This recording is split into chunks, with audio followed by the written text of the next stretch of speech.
Well, good evening everybody and welcome to the Cllr Town Council meeting for February. I'd just like to welcome everybody. I'm not sure this is the right format, that's another matter, but anyway, welcome to you and we'll see how we go. So that's my comments. Item 2, approval for apologies of absence.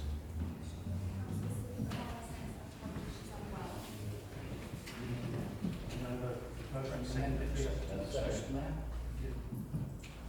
All those in favour?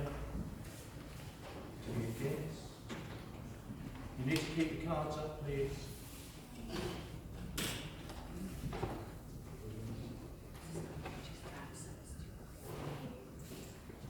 Any against? Item 3, declaration of disclosable pecuniary interests and other significant interests. There are none. Item 4, minutes. To approve the minutes of the ordinary meeting of Cllr Town Council held on 24th of January 2022. Acceptance. Second. Councillor. Could I raise the issue of item 53, information on trees? The council passed a motion asking Dover District Council to advise this council whenever there were any tree works proposed for the conservation area, and also to work with the other Dover District Council, parish councils, to this end. And I wonder what result there'd been. No response so far. Oh, good. So we will chase.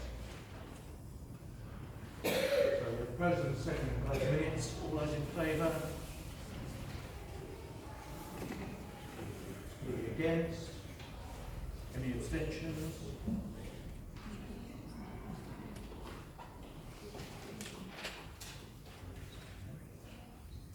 Thank you, that's carried. Item 5, Planning Committee meeting minutes. To approve the minutes of the Planning Committee held on the 9th of February 2022.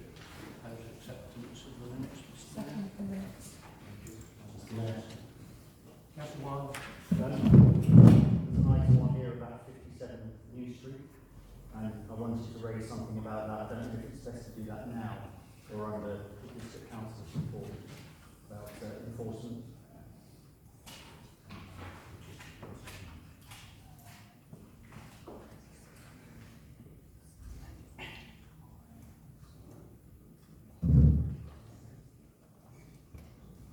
Yeah, there's District Councillor, I think, has put something on his report about 57 New Street.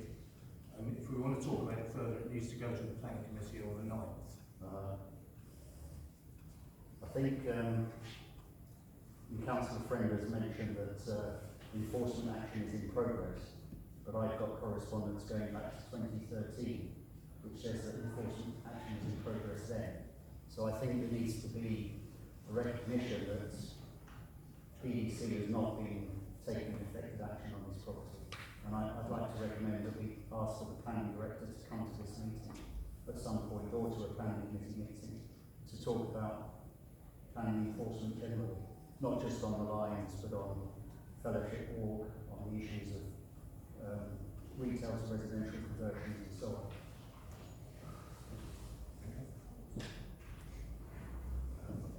The Chief Executive will make some inquiries about that.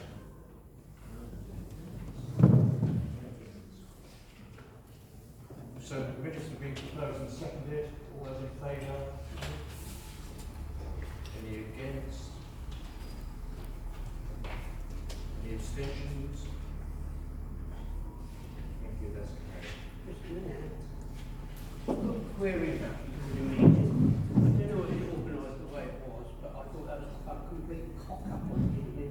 Please can we ensure that the public are present at the night planning meeting, because everyone was so upset that the meeting lasted. Just, I know it's a very short agenda. I think we could have done it via a Zoom meeting with the retirees. It was one proper plan, wasn't it? And an amendment. So I think that in future, we just ensure we don't go through that again. We'll make sure that doesn't happen. Mr Mayor, I was going to say about Councillor Wiles is inquiring. We usually have the planning director at the annual town meeting. Yes. So that might be an opportunity to address the issue. Right, public participation. We've got a 15-minute session. I think we've got 4 speakers. And each one will have 3 minutes, and it will be timed. So the first one is Mrs. Hayter. Do you want to stand in the centre here, Mrs. Hayter? Okay, good. Sorry about my back. Good evening. I'm addressing you this evening on 2 counts. Firstly, I would like this council to explain to me and other residents the following. Canterbury has a population of nearly 66,000 residents. It is a cathedral city and therefore a centre of Christianity and pilgrimage. It is a designated World Heritage Site and a high-profile tourist destination. It is also home to 3 universities, Kent, Christchurch and the Creative Arts. Despite all of this, the council has decided not to replace their chief executive officer when he retires this year, and his duties will be taken over by other employees who will not receive any additional remuneration. On the other hand, Sandwich Town Council has decided to create the position of chief executive officer at a cost to the taxpayer of approximately £55,000 per annum. Point of order, Mr. Mayor, please. Point of order, Mr. Mayor. This is confidential information. We can't be discussing employees' salaries in a public meeting, in a public domain like this. And for your for Mrs. Hayter's information, we actually say in printing now here. Not allowing residents to pay the money that you spend on what we think. We are the most important people here, not you. May I continue, please? Yes, and you have... I've got some of my time now. Yes, I will indeed. note that. Anyway, at a cost of £55,000 per annum, despite the contrasting population, we only have 4,985 residents. We are not a World Heritage Site, not being an important part of Christianity and pilgrimage, not home to even one university, and have a much smaller number of tourists. Given these facts, why did Sandwich Town Council decide not only to implement this change, but to totally ignore custom and practice by choosing not to advertise the post? Secondly, my second subject is, I'm very sorry to have to say this, I have to yet again bring to your attention the issue of furniture and rubbish. That's your time finished. No, because I was held up by that councillor. Thank you. Now you've got the other stroke. Right, thanks. And rubbish being put on the pavement in markets by age concern. All day Thursday and Thursday night, a bookcase and a pile of empty cardboard boxes were left on the pavement. All day Friday, I can't go me out without sound because I should just shout louder.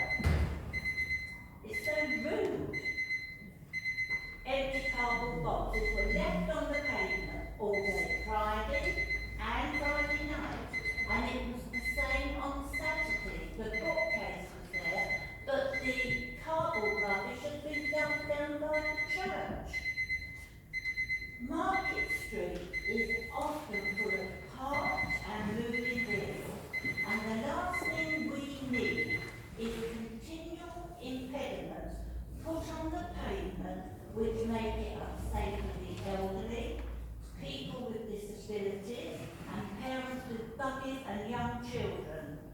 What actually will it take for Sandwich Town Council, the trustees of Age Concern Sandwich, and Councillor Friend, the manager of the shop, to ensure the pavement in Market Street is kept clear for the safety of all?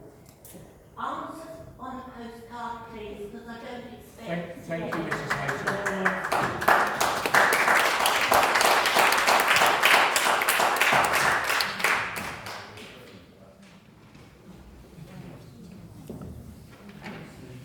Councillor Franklin, would you mind getting the two councillors?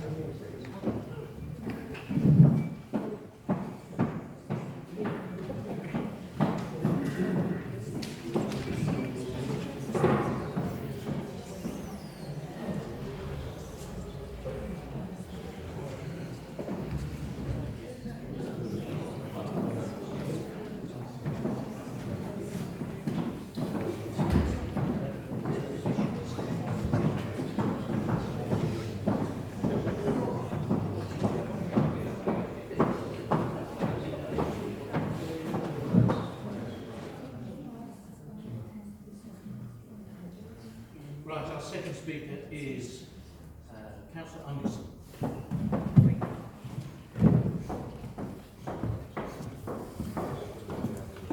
Thank you, Mr. Mayor. And in order to be audible to all of you and to appear on the video, I stand here. Democracy is being attacked worldwide, as we know, but the great thing about Sandwich is it behaved in a very democratic way on February the 10th, when at a by-election, an unusually high turnout. Councillor Anderson, can you address us, please? Okay. An unusually high turnout on February the 10th in Sandwich North was 43.36%, and very unusual in Sandwich South, which has sometimes had turnouts as low as 12%, 26.74% of the electorate voted. The top candidate, who was a Sandwich Matters independent, in the Sandwich North by-election achieved 66.5% of the vote, and in Sandwich South, 59.3%. The nearest Conservative in Sandwich North achieved 19% of the vote.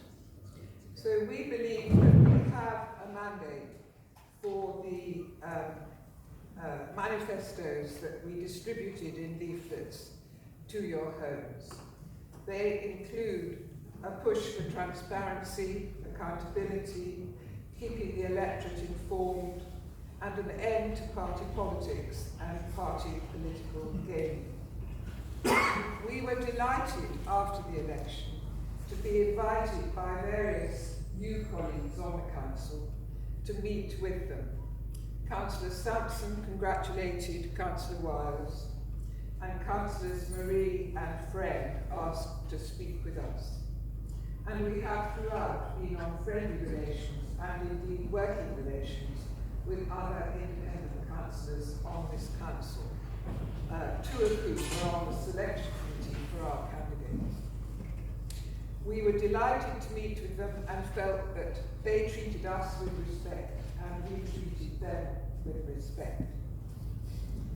We have met with the Mayor once formally when we were inducted as councillors in the courtroom in the Guildhall. And we asked, but unfortunately I was unable to go to that meeting, to meet with the Chief Executive to talk about the rearrangements for this council meeting, which is the one that we wanted in order to face the public rather than sit with our backs to them. The Mayor appeared at that meeting, as I understand it, and talked. Again, he was treated with respect. So when the agenda was published on Wednesday night, we were amazed to discover that without engaging with us at all, not asking us about our interests, our life experiences, or our skills, we have been allocated to committee membership. And I was struck by the title of a novel which a friend of mine has recently published called The Language of Silence. I felt that that was a very strong message that we were going to be directed to what we could and could not do. I think as a consequence of the mandate which I recognise many of you will have given us, we our own respect and an acknowledgement that something very important has happened in Sandwich, amongst Sandwich electors. But this, sadly, this allocation without engaging with us at all is not how to do it, in my view. And we will continue to work with respect and collegially with you, so long as you treat us with respect and collegially. And one thing I would ask this public participation, and I'm very pleased to see so many of you here. There are moments when there will be lumps and bumps in this way. There will be lumps and bumps in the meeting tonight. We've already seen some difficulties and some shouting. What I would like you to do is to respect the council just as we respect you, and I'm sorry that there is now this division. But we will do our best to represent your interests, and we know what you want. You want integrity, honesty, an end to secrecy, and an end to divisive party politics. Thank you.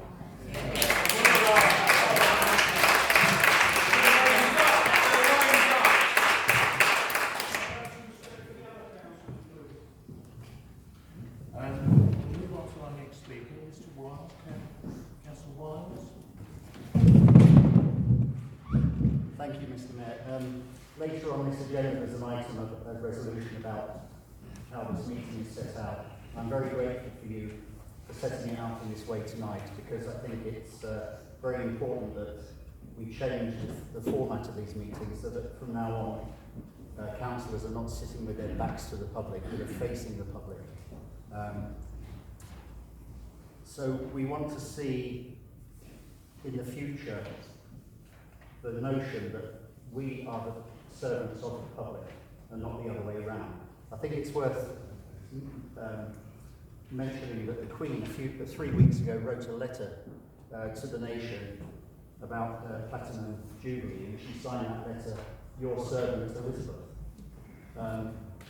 She recognises that she is the servant of the people, and I think that needs to filter down to this level as well, because I think for too long the council has turned its back on the public and seen the public as a kind of irritation or a nuisance or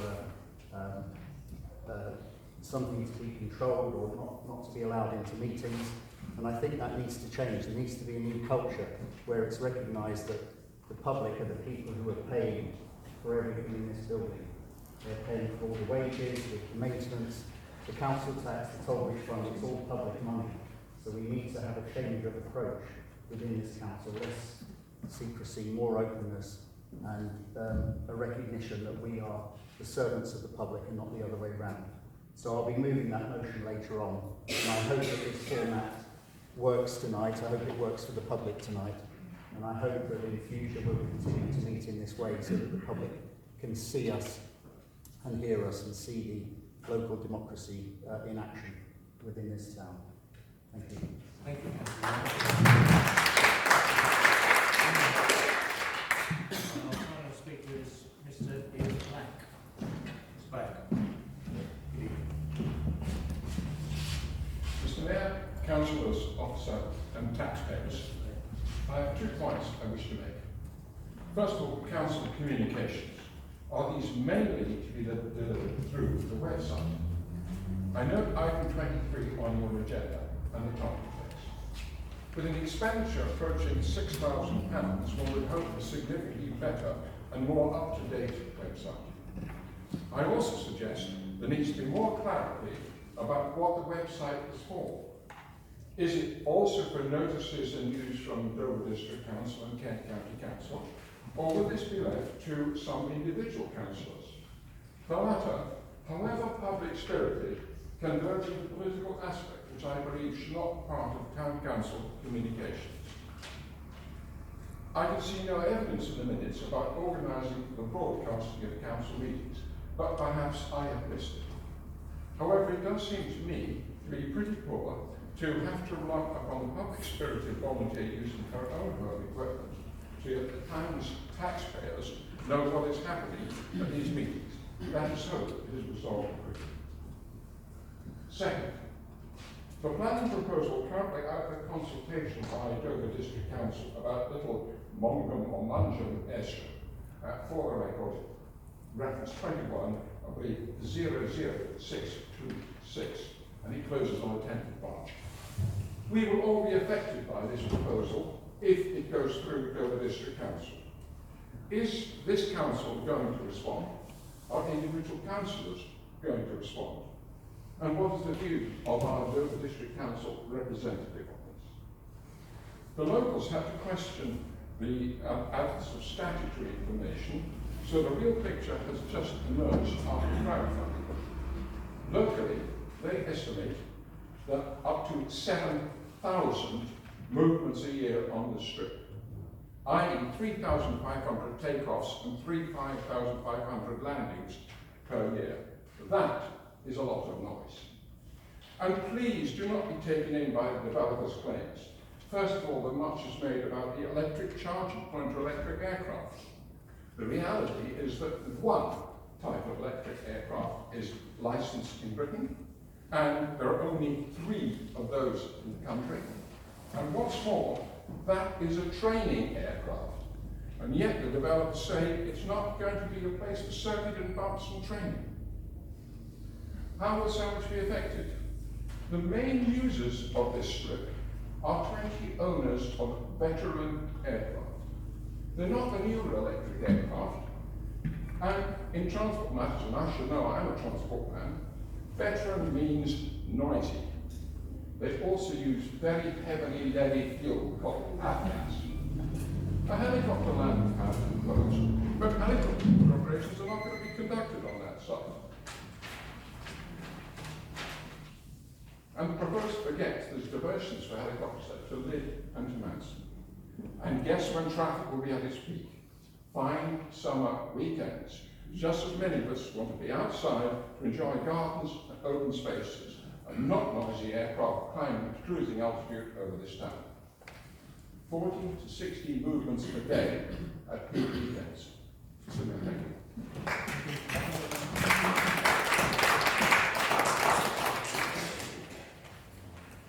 Right, we'll move on to item 7, the report of the District Council on matters directly related to Sandwich.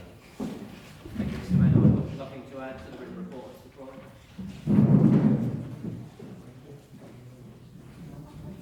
We know that report, please.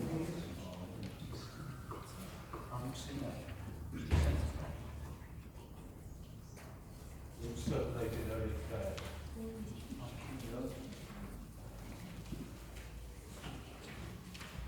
Could I ask for convenience, could I ask if the Dover District Council report was added to the agenda? Does that make it more easier for those of us that work?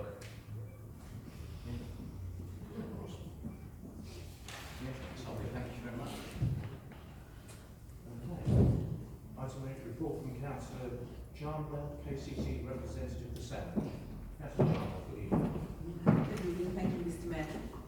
Good evening, councillors, good evening, residents. Welcome to the new councillors. For those who don't know and haven't met me before, my name is Sue Chandler, and I'm the elected Kent County Council representative. I'm the elected Kent County Council representative for Sandwich. I just wanted to start by acknowledging some of the things that have been said earlier tonight. So, Councillor Anderson, I perfectly understand that you probably didn't intend it in this way, but I would like to think that democracy prevails at every election in Sandwich, and not just on February the 10th. But I take your point. Councillor Wiles, absolutely.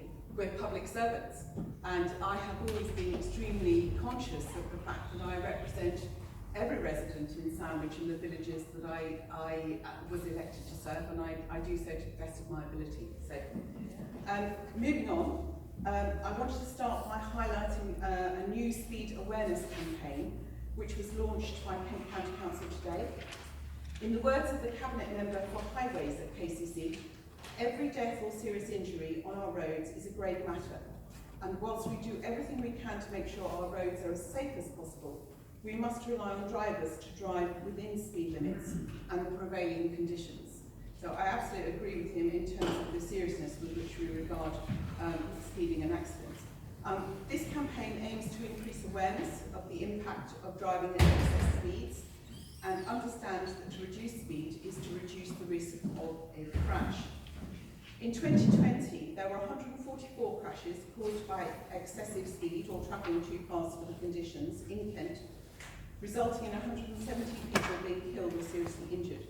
More than 2/3 of the crashes were caused by male drivers, and the majority of those were aged between 17 and 34. As well as exposing the risk of speeding and the role it plays in collisions, the campaign also seeks to raise awareness of the penalties offenders can be faced with. While the messages are appropriate for all drivers, the campaign is specifically targeted at younger people who can often find it more challenging to spot hazards, recognise risks and understand how to change behaviour appropriately. The key messages aim to get across that speed limits are not targets and drivers should take the conditions of the road in front of them into account. Very locally, I have a meeting arranged with some members of the town team to talk specifically about speed cameras in Sandwich. Councillors may have seen or heard the media coverage of the consultation into the proposed savings on the subsidised bus services, which was included in the KCC budget. Currently, KCC spends £6 million on subsidising bus services. The proposal is to reduce this to £4.3 million. The full list of services under consideration can be found in the consultation documents, and it does include the Sandwich Connect service and some of the 541 and 542 services. The consultation will close on the 20th of April, and when the report is circulated, it will contain a link that allows you to go direct to that consultation. And it does include the full list of services proposed to be withdrawn. Officially launched last week, the Civil Society Strategy sets out Kent County Council's first major plan for working with the county's diverse civil society and social sector, ranging from small informal support networks to larger social enterprises and charities. There are over 2,840 active voluntary organisations in Kent and more than 27,000 people working for charities and volunteering in Kent. This was first drafted in 2019 but was paused for the pandemic and now incorporates the experiences and learning from that time and was consulted on again in 2021. This new civil society strategy replaces KCC's voluntary community sector policy adopted in 2015. And in addition to the commitments set out in the strategy, KCC is also helping to fund a crowdfunding initiative, and so local organisations and groups can get backing to take forward projects and ideas to improve their local area. And the spring funding round for that is now open, and you can find details on the Kent County Council website. Just to say that the Kent County Council Highways team are continuing to clear up the damage from the storms, not this most recent weekend, but the weekend before, and actually have done a sterling job in clearing trees and keeping the routes open. And this does mean, though, unfortunately, that some of the more routine maintenance will have moved dates slightly as an outcome of that. Councillors may also have seen the coverage of the issues surrounding the transport for children with special educational needs and disabilities. I very much understand and regret the serious impact this has had on some children and families. We have apologised to parents for the situation, and we have now made significant progress in resolving it. And there will be a full review of the circumstances that led to this very regrettable situation. And the Cabinet Minister. Thank you very much. Thank you, Councillor Chalmers. Thank you. And with Councillor Terrace. Hi, with due respect, Mayor, please. Oh, sorry, Mr Mayor, sorry. Can you take up any quick questions with Yep. Councillor Chandler afterwards? Oh, okay, thank you. Thank you. Item 9, updates from councils on meetings they have attended as a nominated representative of the council. No, thank you. Right, urgent matters, item 10, finances to receive and note the town council statement of accounts as of 31st of January 2022, attachments 3A, B and C. So are you taking these on block, Mr Mayor? No. Item 3C, the petty cash statement doesn't actually add up. So can that be refused or taken away and re-added up correctly, please? I've been over it twice. It doesn't.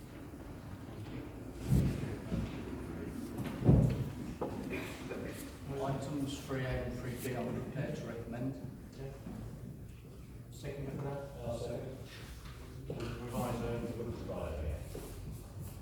All those in favour then?